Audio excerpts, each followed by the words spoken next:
বিশেষকৈ শুভকামনা জনাইছোঁ সেইসকল নৱপ্ৰজন্মৰ বন্ধু বান্ধৱীলৈ যিসকলে অহা 15 তাৰিখে তৃতীয় শ্ৰেণীৰ পৰীক্ষাৰ বাবে পৰীক্ষাত অৱতীৰ্ণ হ'ব।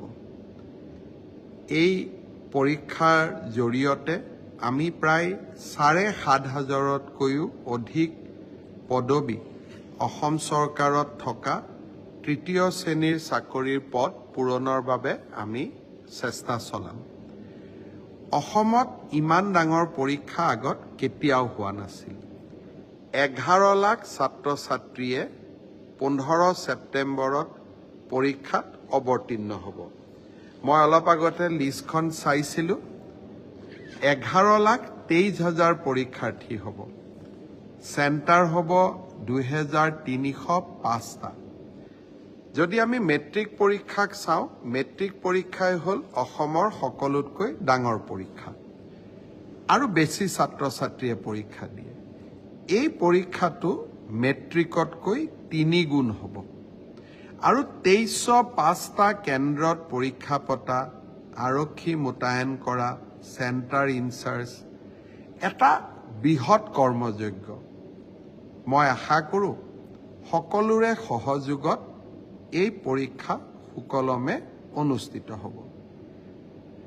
কোৱাৰ প্ৰয়োজন নাই, কিন্তু তথাপিতো আকৌ এবাৰ কৈছোঁ যে আৰক্ষীৰ পৰা চিভিল প্ৰশাসন সকলো সচেষ্ট হৈ থাকিব।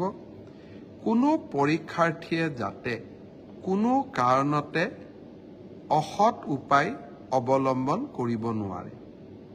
মই আকৌ কৈছোঁ, মেৰিটত মই চাকৰি পাইছোঁ ক'ব খুব সহজ, কিন্তু মেধাৰ ভিত্তিত পৰীক্ষা পতা কিমান কঠিন কাম তাক আমি আজি পদে পদে উপলব্ধি কৰোঁ।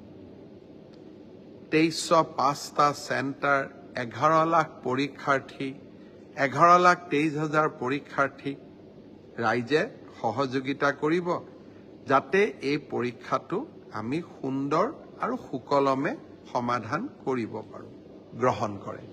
আকৌ এবাৰ অহা 15 তাৰিখৰ পৰীক্ষাৰ বাবে সাজু হোৱা সকলোকে মই আকৌ এবাৰ শুভকামনা জনালোঁ।